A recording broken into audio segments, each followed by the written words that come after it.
A noite estava densa, salpicada de estrelas que pareciam espiões cósmicos através da janela do meu escritório. Eu estava absorto, não em cálculos ou telescópios, mas nos rabiscos que meu filho, então com 5 anos, havia deixado em um pedaço de papel. Formas indistintas, cores vibrantes que não se atinham a nenhuma lógica do mundo adulto, mas que, ainda assim, carregavam uma estranha sensação de totalidade. Lembrei-me de uma conversa que tivemos, onde ele me perguntou: Pai, onde vamos depois que a gente fecha os olhos para sempre? Uma pergunta simples, mas que reverberava com a profundidade de um universo inteiro. Uma pergunta que, de certo modo, me levou a viajar em direção a um antigo texto tibetano, o Bardo Theodol, o livro tibetano dos mortos. Um guia que, como as cores da imaginação de uma criança, nos ajuda a entender que não há apenas uma narrativa para a vida e para a morte, mas sim uma miríade delas.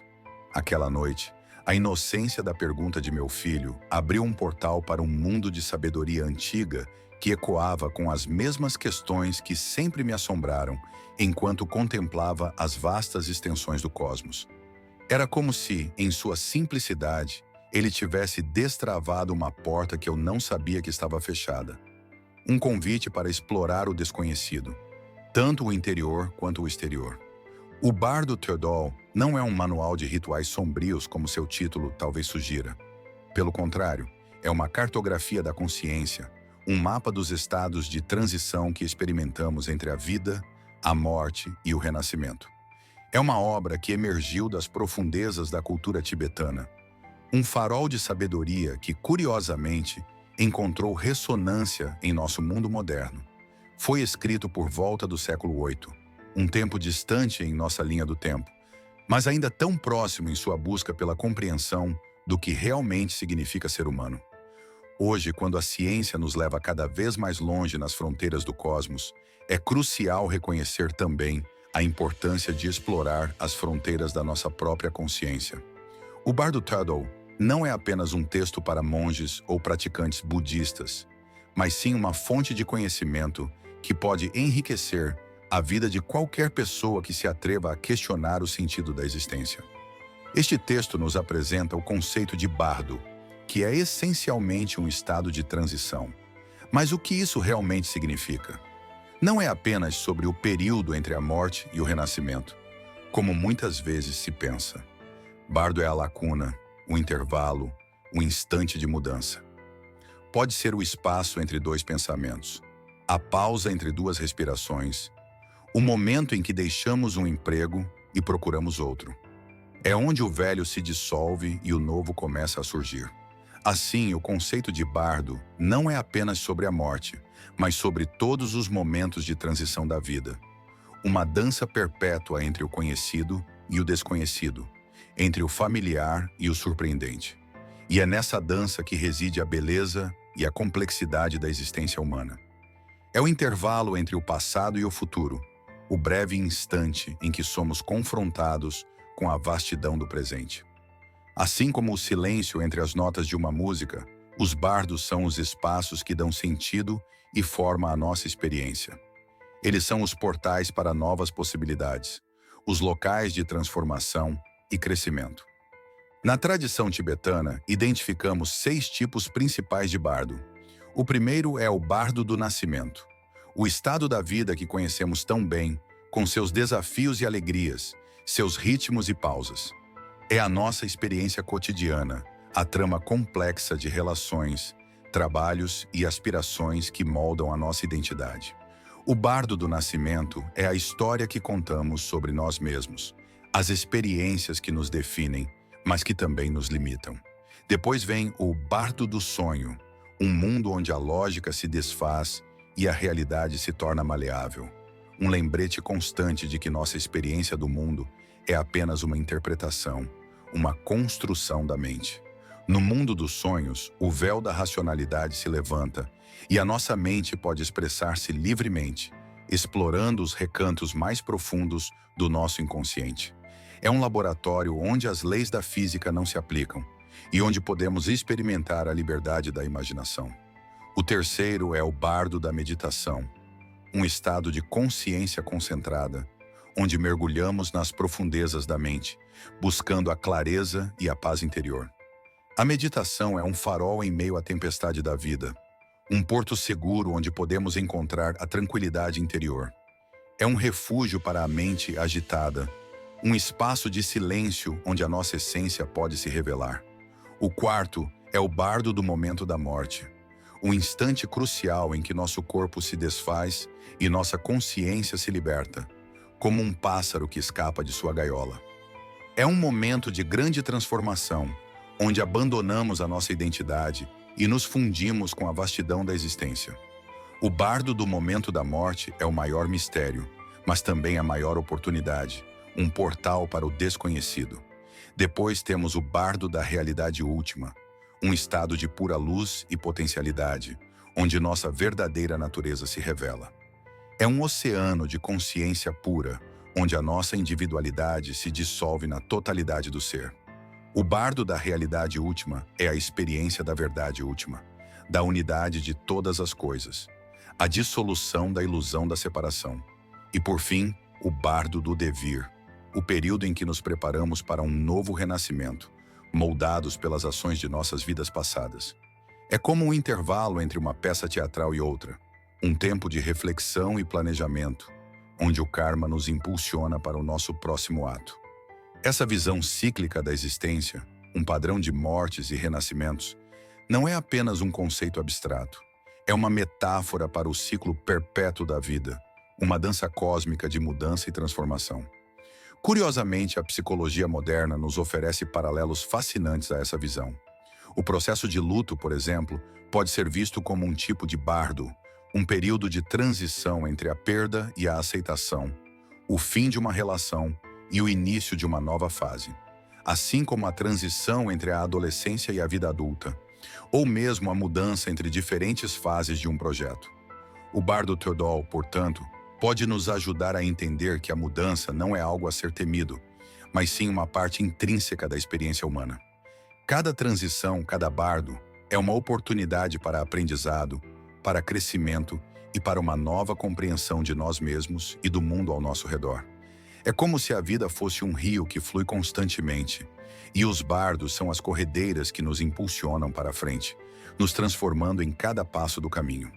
O bardo do momento da morte é talvez o mais misterioso e o mais temido de todos os bardos. Mas, como nos diz o bardo Theodol, este não precisa ser um momento de terror, mas sim de grande oportunidade. O texto nos descreve os sinais físicos e mentais da morte, o enfraquecimento dos sentidos, a perda de energia, a dissolução gradual dos elementos do corpo. É como se nossa casa corpórea estivesse desmoronando, mas a consciência, essa essência que nos anima, permanece intacta. A fragilidade do corpo físico, a certeza da sua decadência, contrasta com a perenidade da consciência, que persiste para além da nossa existência material. O bardo Theodol detalha como os elementos do corpo, terra, água, fogo e ar, se desfazem, numa sequência que culmina na experiência da luz clara. É como se a nossa casa corpórea fosse construída de tijolos que retornam à sua forma original. A terra se dissolve, a água evapora, o fogo se extingue, o ar se dissipa. Esta luz não é uma luz física, mas sim uma manifestação da pura consciência. O brilho da mente despida de todas as suas construções e ilusões. É a luminosidade primordial, a essência da nossa natureza, que se revela no momento da morte. É um momento de grande potencial, uma oportunidade para reconhecer a verdadeira natureza da realidade, para despertar da ilusão da separação. É como se, ao nos despirmos de tudo aquilo que nos define no mundo material, pudéssemos vislumbrar a nossa verdadeira essência, a consciência pura que reside em nós. As práticas preparatórias para esse momento, como meditação e contemplação, são cruciais. Elas nos ensinam a lidar com o medo e a ansiedade, a aceitar a impermanência e a nos familiarizar com a natureza da mente. Ao nos prepararmos para o momento da morte, nos preparamos para a vida. Como disse o poeta, aprender a morrer é aprender a viver. É como se a aceitação da mortalidade fosse um catalisador para uma vida mais plena e significativa. Ao confrontarmos a realidade da nossa finitude, aprendemos a valorizar cada instante, a amar incondicionalmente e a buscar um propósito que transcenda a nossa existência individual. É como se o reconhecimento da morte nos permitisse abraçar a vida em toda a sua plenitude, com todas as suas alegrias e tristezas, suas certezas e incertezas. A experiência da luz clara nos leva ao bardo da realidade última. Neste estado, a consciência é livre de todas as limitações, como uma gota de água que retorna ao oceano. O texto descreve manifestações de divindades pacíficas, arquétipos de nossa própria bondade e sabedoria inerentes. Estas divindades não são entidades externas, mas sim projeções de nosso próprio potencial. São reflexos da nossa natureza divina, expressões da nossa capacidade inata de amor, compaixão e sabedoria. Reconhecer essas manifestações como expressões da nossa verdadeira natureza é essencial para a liberação. É como reconhecer o som da sua própria voz no meio de uma multidão de vozes desconhecidas. É um processo de autodescoberta, onde nos damos conta de que a divindade que buscamos está dentro de nós. Mas aqui está a sutileza. Para reconhecer essa natureza, é necessário estar livre de medo e apego. É como olhar para a vastidão do céu noturno, sem se apegar a nenhuma estrela em particular, compreendendo que tudo é parte de uma mesma dança cósmica. O medo e o apego são como correntes que nos prendem à ilusão da separação. Liberar-se dessas amarras é essencial para experienciar a vastidão da nossa verdadeira natureza. A mente, livre de suas amarras, é capaz de experimentar a vastidão da realidade, a interconexão de tudo, a natureza vazia de todos os fenômenos. O bardo Turtle nos lembra que não somos corpos transitórios, nem identidades fixas, mas sim uma consciência ilimitada, capaz de experimentar a realidade em sua totalidade. É como se nos dessemos conta de que somos parte de algo muito maior, que a nossa individualidade é apenas uma manifestação da totalidade do ser. Somos todos como ondas em um oceano, distintas em sua forma, mas inseparáveis em sua essência. E então chegamos ao bardo do devir, o período em que a consciência, ainda não renascida, molda o seu futuro. Aqui começamos a experimentar as visões kármicas, reflexos de nossas ações passadas, as consequências de nossos pensamentos, palavras e ações. É como se a vida fosse uma tela e nossos atos fossem pinceladas que, juntas, criam a pintura do nosso destino. Cada ação, cada pensamento, cada palavra é como uma semente que plantamos no jardim da nossa existência. Essas visões não são fixas ou predeterminadas. Elas podem ser moldadas, transformadas, como uma massinha de modelar nas mãos de uma criança criativa. O processo de escolha do renascimento é influenciado pelas nossas tendências habituais, pelos padrões de comportamento que construímos ao longo de nossas vidas. É um lembrete poderoso da responsabilidade que temos por nossos próprios atos. É como navegar em uma embarcação em direção a um destino. As escolhas que fazemos no presente, no aqui e agora, são o leme que direciona a nossa trajetória. Se aprendermos a cultivar compaixão, sabedoria e desapego, podemos moldar um futuro mais promissor para nós mesmos e para todos os seres. O bardo Turtle, então, nos chama a uma profunda reflexão sobre como nossas vidas são moldadas por nossos próprios pensamentos e ações. É como se nos dessemos conta de que somos os arquitetos do nosso próprio destino, que as nossas escolhas no presente determinam o nosso futuro. Somos todos como jardineiros, que colhem os frutos que plantaram. Se semearmos amor, colheremos amor. Se semearmos ódio, colheremos ódio. A responsabilidade pelas nossas ações é um fardo que devemos carregar, mas também uma oportunidade para criarmos um mundo melhor. Mas como podemos aplicar toda essa sabedoria milenar em nossas vidas cotidianas? O bardo Turtle não é um texto para ser guardado em uma estante, mas sim para ser vivenciado. Existem várias meditações específicas que podemos praticar, desde a meditação da respiração, que nos ajuda a focar a mente no presente, até a meditação da compaixão, que nos conecta com a humanidade em comum. A meditação da respiração é como um farol que nos guia de volta para o presente, um âncora que nos mantém firmes em meio à tempestade da vida. A meditação da compaixão é como um abraço que oferecemos a nós mesmos e a todos os seres, um bálsamo para as feridas do coração. As práticas de contemplação da morte são essenciais. Elas não devem ser vistas como algo mórbido ou sombrio, mas sim como um lembrete da impermanência, um incentivo para valorizarmos cada instante da vida, para nos livrarmos da procrastinação e da futilidade. É como se o reconhecimento da nossa mortalidade nos despertasse para a importância de cada momento, nos lembrasse de que a vida é um presente precioso que não devemos desperdiçar. Assim como um navegador estuda o mapa antes de partir, nós também devemos estudar a natureza da nossa própria existência. Os exercícios de consciência nos ajudam a estar presentes em cada momento, a reconhecer nossos padrões de comportamento e a cultivar a clareza mental. É como se nos tornássemos observadores atentos da nossa própria mente, capazes de reconhecer os padrões que nos limitam e de escolher novos caminhos. Podemos integrar esses ensinamentos em nossa vida diária, praticando a atenção plena ao lavar a louça, ao caminhar na rua, ao conversar com nossos amigos. A atenção plena é como um raio de sol que ilumina cada momento da nossa vida, nos permitindo desfrutar de cada experiência com plenitude. A cada momento, temos a oportunidade de escolher a compaixão em vez do ódio, a sabedoria em vez da ignorância, a paz em vez da agitação. É como se fôssemos constantemente confrontados com escolhas que moldam o nosso destino. Assim como uma flor que se abre em direção à luz do sol, nós também podemos nos abrir para a plenitude da nossa própria natureza. A nossa capacidade de escolher a bondade e o amor é a nossa maior força, a chave para a nossa transformação pessoal e para a criação de um mundo melhor. E como sempre, a ciência, essa nossa fiel companheira, na busca pelo conhecimento, também nos oferece novos insights sobre tudo isso. Estudos sobre experiências de quase morte, EQM, revelam relatos de pessoas que estiveram clinicamente mortas e, no entanto, voltaram a viver com lembranças vívidas e profundas dessas experiências.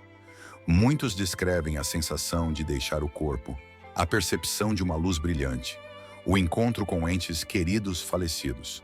Embora esses relatos sejam subjetivos, eles nos convidam a uma reflexão mais profunda sobre a natureza da consciência, sobre a possibilidade de que ela possa existir independentemente do corpo. As experiências de quase morte são como janelas para o desconhecido, que nos permitem vislumbrar a possibilidade de que a consciência possa transcender a nossa existência física. As pesquisas sobre a consciência, esse campo de estudo ainda em sua infância, começam a revelar padrões neurológicos que parecem estar relacionados a diferentes estados mentais. A meditação, por exemplo, tem se mostrado eficaz para alterar as ondas cerebrais, reduzir o estresse e aumentar a sensação de bem-estar. A meditação é como um espelho que reflete a nossa mente, nos permitindo observar os seus padrões de funcionamento e a capacidade de nos transformarmos. Paralelos com a neurociência nos ajudam a entender como nossas experiências internas, nossas emoções e pensamentos se manifestam no cérebro, mas também nos convidam a questionar se a consciência é apenas um produto da atividade cerebral ou se ela tem uma natureza mais fundamental. A neurociência nos mostra o mapa do nosso cérebro, mas a questão da consciência ainda permanece um mistério, um desafio que nos convida a explorar os limites do nosso conhecimento. A ciência não é uma ameaça à espiritualidade, mas sim uma ferramenta que pode nos ajudar a aprofundar nossa compreensão do mundo e de nós mesmos. É como um quebra-cabeça cósmico, onde as peças da ciência e da espiritualidade se encaixam para formar uma imagem mais completa. Ambas são formas de buscar a verdade, cada uma com suas próprias ferramentas e métodos, mas ambas guiadas pela curiosidade e pela busca por significado.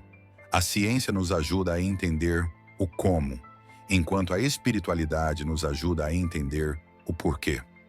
Em última análise, O Bardo Theodol nos oferece um mapa para a transformação pessoal. Ao nos confrontarmos com o medo da morte, aprendemos a valorizar a vida.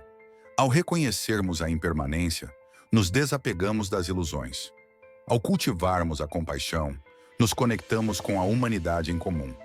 Ao praticarmos a mindfulness, nos tornamos presentes para o milagre da existência. O medo da morte é como uma sombra que nos persegue, mas ao confrontarmos esse medo, aprendemos a viver com mais intensidade. A impermanência é como um rio que flui constantemente, mas ao abraçarmos essa realidade, nos desapegamos de ilusões que nos impedem de experimentar a alegria da existência. A compaixão é como uma ponte que nos conecta com todos os seres, nos lembrando que somos parte de algo muito maior. A mindfulness é como um farol que ilumina o presente, nos permitindo desfrutar de cada momento com plenitude. Assim como um navio que volta ao porto após uma longa jornada, nós também podemos retornar à nossa própria natureza essencial, a paz e a sabedoria que sempre estiveram presentes em nosso interior. O Bardo Theodol nos lembra que a morte não é um fim, mas sim uma transição. É como a semente que morre para que a árvore possa nascer. Ao nos prepararmos para a morte, nos preparamos para viver com mais intensidade, com mais amor, com mais significado. É como a escuridão da noite que permite que a luz das estrelas brilhe mais intensamente. A morte é um portal para novas possibilidades, um convite para nos libertarmos das limitações da nossa existência individual. Então, vamos resumir tudo isso. O Bardo Theodol não é um livro sobre morte, mas sim um livro sobre vida. Ele nos ensina que a mudança é a única constante, que somos todos passageiros neste universo, mas que essa transitoriedade não precisa ser motivo de desespero. Pelo contrário, ela pode ser uma fonte de inspiração, um catalisador para nos tornarmos a melhor versão de nós mesmos. A vida é um rio que flui constantemente, e a nossa jornada é uma dança com a mudança. A transitoriedade da nossa existência não é motivo para desespero, mas sim uma oportunidade para aproveitarmos cada momento com intensidade e gratidão. As aplicações práticas são simples: meditação, contemplação, mindfulness. Comece hoje mesmo com pequenos passos. Reserve alguns minutos do seu dia para ficar em silêncio, para observar a sua respiração, para contemplar a beleza da natureza, para cultivar a bondade amorosa. É como se regássemos as sementes do nosso potencial, nutrindo a nossa capacidade inata de bondade e compaixão. Aprofunde seus estudos. Existem muitos recursos disponíveis: livros, artigos, palestras, retiros. Não tenha medo de buscar conhecimento. O conhecimento é um tesouro que sempre enriquece aquele que o busca. O conhecimento é como uma luz que ilumina o nosso caminho, guiando-nos para uma maior compreensão de nós mesmos e do mundo. E o mais importante, faça a sua própria jornada. Não se limite às palavras de ninguém, nem mesmo às minhas. Explore, questione, experimente. O universo está à sua espera, repleto de mistérios e maravilhas. Assim como o meu filho rabiscando formas em um pedaço de papel, deixe a sua criatividade voar alto. É como se a nossa jornada fosse uma obra de arte em constante evolução, um processo de criação que se manifesta em cada momento da nossa vida. Cada um de nós é um artista e a nossa vida é a nossa tela. E para encerrar, gostaria de compartilhar mais uma breve história, um momento que marcou minha jornada. Certa vez, enquanto fazia uma caminhada pelas montanhas, deparei-me com uma árvore majestosa, imponente em sua velhice, com suas raízes profundas e seus galhos que alcançavam os céus. A brisa suave sussurrava entre suas folhas, como uma melodia ancestral. Eu me sentei sob sua sombra, e naquele instante, tudo pareceu fazer sentido. A vida, a morte, a consciência, tudo estava interligado, como as raízes da árvore com a terra e seus galhos com o céu. E então percebi que todos nós somos como árvores, enraizados na terra, mas também conectados com o universo. A árvore era como um símbolo da nossa própria existência, enraizada na terra, mas com os galhos que se estendem em direção ao céu. Que nossa jornada é um processo contínuo de crescimento, de transformação, de descobertas. Que podemos encontrar paz e significado, mesmo em meio à incerteza e à mudança. E que, assim como as estrelas que brilham no céu noturno, Nossa consciência também pode brilhar intensamente, dissipando as trevas da ignorância e iluminando o caminho para a sabedoria. A consciência é como uma luz que nos guia, um farol que ilumina o nosso caminho, dissipando as trevas do medo e da ignorância. E agora gostaria de convidá-los a participar dessa conversa. Deixem nos comentários uma palavra que represente o que vocês aprenderam hoje. Seja ela impermanência, consciência, transformação, compaixão ou qualquer outra que ressoe em seus corações. Compartilhem suas experiências, suas dúvidas, seus insights. Juntos podemos trilhar este caminho de autoconhecimento e nos tornarmos a melhor versão de nós mesmos. Afinal, somos todos parte da mesma dança cósmica. Somos todos como estrelas que brilham no céu noturno, cada uma com a sua própria luz, mas todas parte da mesma constelação.